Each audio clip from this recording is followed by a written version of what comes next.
Father Thulani. People are always happy when they mention you, Father. People feel that you care. People are excited because you are around. And therefore, we are happy to have you here. Father Thulani was born in Ezibeleni, eldest of 5 children, one of whom has passed on to eternal life. He received his primary schooling in Ezibeleni and Whittlesea. He went on to Queen's College Boys High School. He belongs to the class of 1999. He's a follower of Jesus Christ, obtained a diploma in philosophy from St. Peter's Seminary in Tshwane, and a Batchelor of Theology Degree in Cedara, near Pietermaritzburg, from St. Joseph's Theological Institute. Consequently, a priest of the Catholic Diocese of Queenstown, ordained on 15 December 2012. After some time as parish priest in Cathcart, was sent to Rome to study Canon Law. He returned to South Africa in 2019 after earning a Licentiate. It's the equivalent of a master's degree. When you go to varsity, you obtain your degree, which is normally a 3-year degree or a 4-year degree. And then you do an honours degree, and then you do a master's degree. The master's degree is just before the doctorate. So the qualification Father Thulani achieved is equivalent to a master's degree in Canon Law from the Urbanian University and a degree in Administrative Praxis from the Congregation for the Clergy of the Vatican. Currently, he is the Cathedral Administrator, priest in charge of St. Theresa's Roman Catholic Church, financial administrator of the Diocese of Queenstown, also serves as defender of Ubuntu and promoter of justice in the Cape Town Interdiocesan tribunal. Boys, girls, staff, I give you Father Thulani.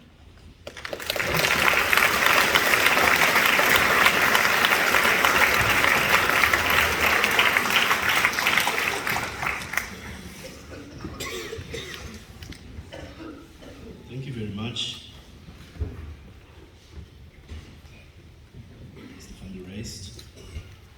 Master of Queen's College, staff of my alma mater, Queen's, Mr. Ezibeleni, headmaster of GHS and staff of our sister school, boys and girls, ladies and gentlemen, I greet you all this morning. For the sake of the mood of the celebration, I'd like to do something most probably unusual. I'd like to sing a freedom song. I hope you will join me. Asibonanga, asibonanga, Mandela,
My topic today is Ubuntu as a tool for authentic freedom in South Africa.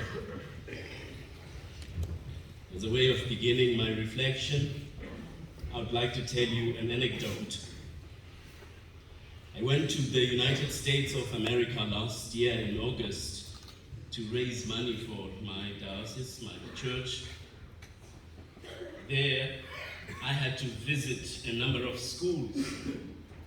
You may not know this, but many American citizens have hardly traveled outside their city or state, let alone their country or continent. So, a man from Komani comes along. American kids are given an opportunity to interact with him and ask him questions. And they were going to ask all the questions they would have asked an African. Some of the questions were ridiculous. And I give you permission to go wild in your imagination as far as that is concerned. There was, however, one question that sobered me up. One learner asked me, she said, "Father Thulani, if there was a word, just one word in your mother tongue that you would like us never to forget, what would it be?" I said, after a few moments of reflection, that one word would be Ubuntu. I said to the learners at that school, in that word, all that I am, all that we are as Africans, in fact as human beings, and all that we aspire to be is communicated. For this reflection, I would like us to follow what one Professor Callum David Scott, a man of the cloth himself, born in Beja, teaching currently philosophy at UNISA, has done in explaining the concept of Ubuntu. Scott cites a number of scholars, but mainly gravitates around what Professor Mogobe Ramose has to say about Ubuntu. Ramose is a refined South African and an international philosopher. Please bear with me as I will be sounding very abstract for a little while in explaining what Ramose has to offer us. Scott points out that Ramose's treatment of Ubuntu challenges the interpretations that have been made, emphasizing the metaphysics in the etymology, which is the origin of the term, dividing it into prefix and suffix. Prefix, ubu, suffix, ntu. The ontological and the epistemological dimensions, respectively, ubu has the potential to be brought into existence and tends towards concrete manifestation, to being, becoming. I don't expect you to understand all of this. Ntu is what is tangibly knowable, that which can be known, to what ubu is directed. And the person, umuntu, has an irrevocable bond with Ubuntu,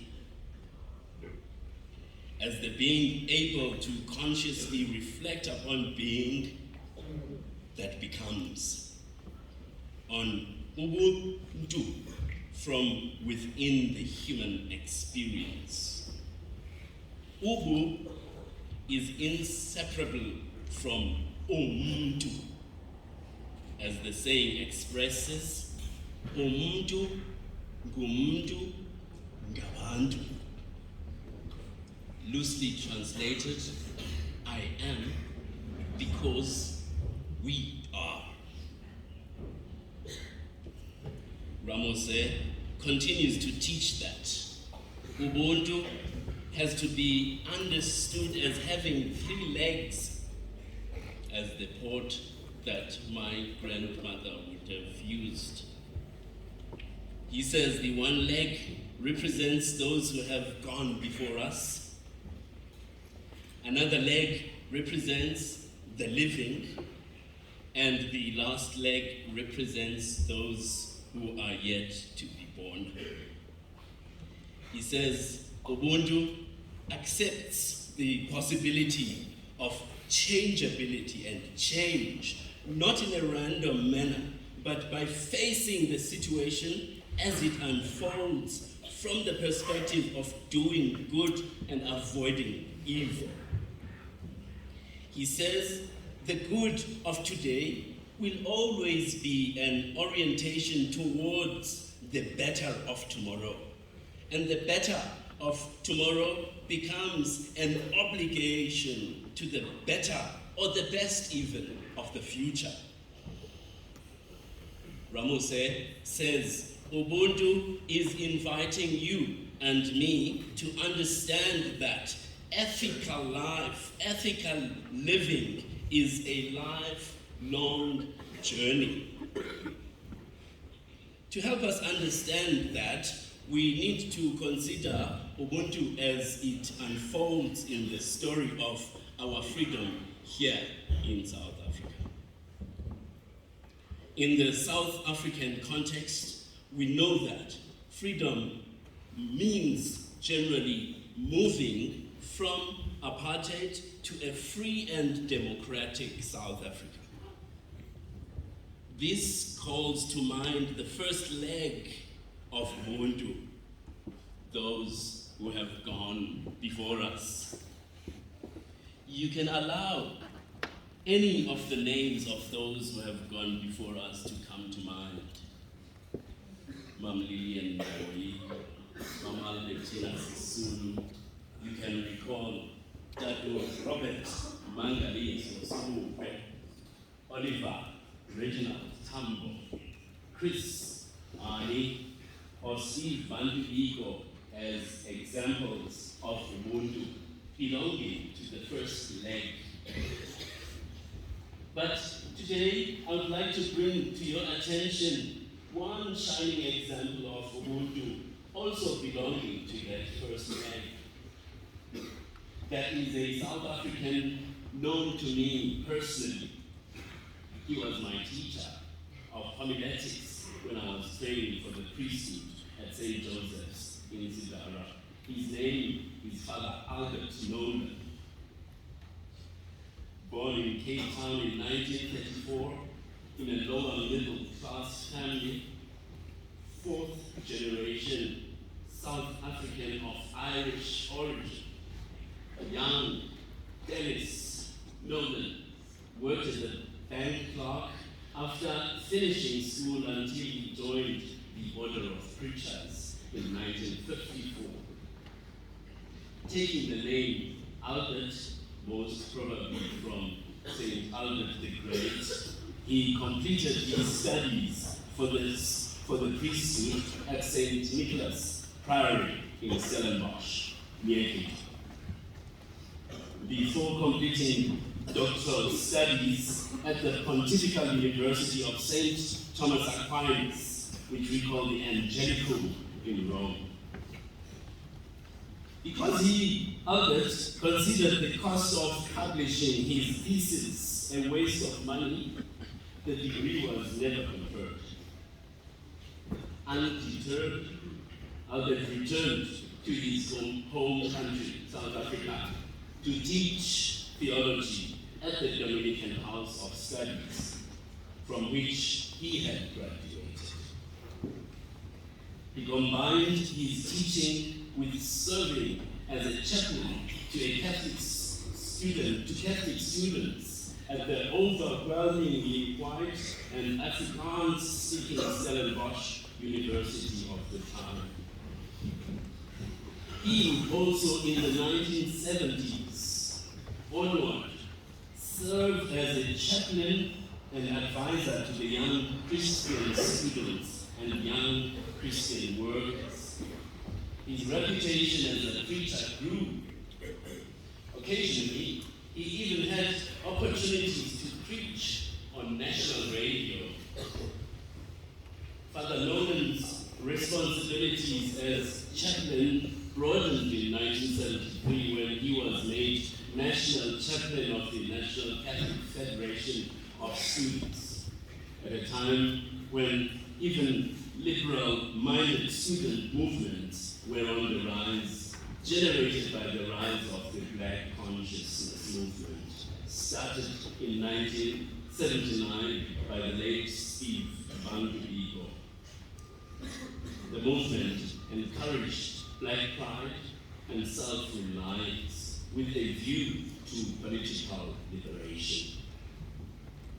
Nolan, in 1983, was elected Master of the Order of Preachers, which is the highest appointment in his congregation, the Dominicans. Albert, however, declined the office because it would have meant that he had to transfer to his order's headquarters in Rome. He said he preferred to remain in South Africa and fight against apartheid. In 2003, the South African government awarded him the Order of Lutuli in silver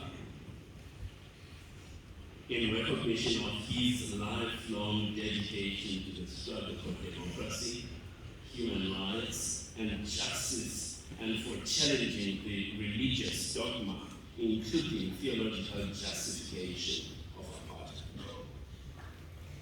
As a priest, activist, author, and renowned theologian, Nolan offered a forceful yet gentle message of hope, particularly hope in the building of a non-racial, non-sexist, peaceful, and environmentally sustainable South Africa and world.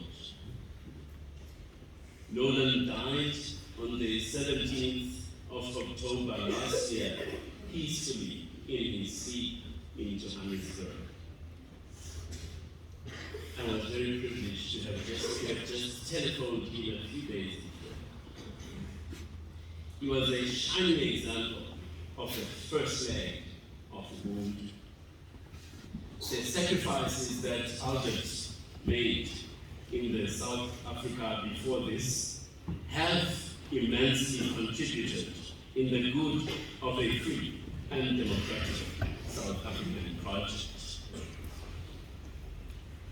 Now the second leg of Ubuntu challenges us, challenges you and me to reflect about how we, breathing the South African fresh air today, live our freedom informed by Ubuntu. In current South Africa, we have very clear examples of opposition to the spirit of Ubuntu. Yes, we are still having to face and contend with the demon of racism and discrimination in various forms. However, we have other challenges. We have the big challenge of corruption in our society. And this, my friends, as Albert Nolan would have put it, is a manifestation of the ego as an insatiable desire for money and for possessions, and I often add, and control. The ego compares itself with others in an eliminating way. It competes for praise and privilege, for life, for power and money, says Albert Nolan. Ubuntu is directly opposed to that. It leads to a radical freedom and lets us realize that actually your good is my good. If you are good, then I am good, and vice versa. To realize the dream of a free and democratic South Africa, we who are alive today need to reflect and deliberate on what it means to live an ethical life on a daily basis. We have to ask ourselves in every area of our lives, am I being a person of integrity? My simple definition of integrity is that integrity is doing the right thing even when nobody is watching. Ubuntu goes even deeper, and it means integrity is to will, to desire the good of the other. This, Pope Francis, my spiritual leader, teaches that goes beyond the person-to-person relationship.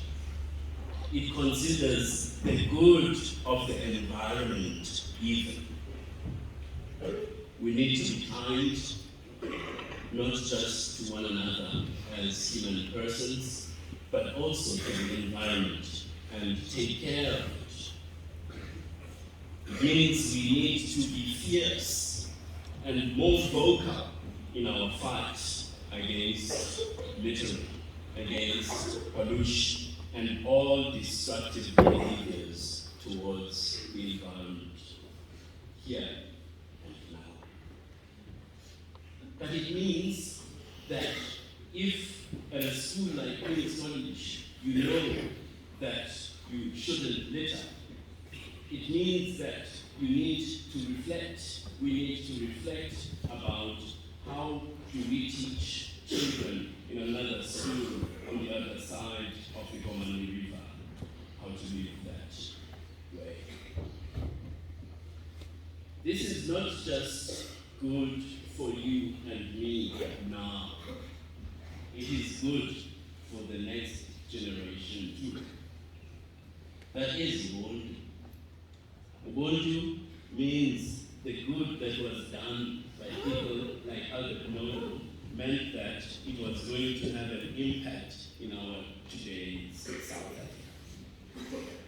However, the good that is done by you and me today has an impact not just here and now, but for future generations. If freedom, simply explained, means doing what we ought to do, Ubuntu then is an indispensable tool for us to authentically live the freedom. Happy Freedom Day, and thank you very much for your attention.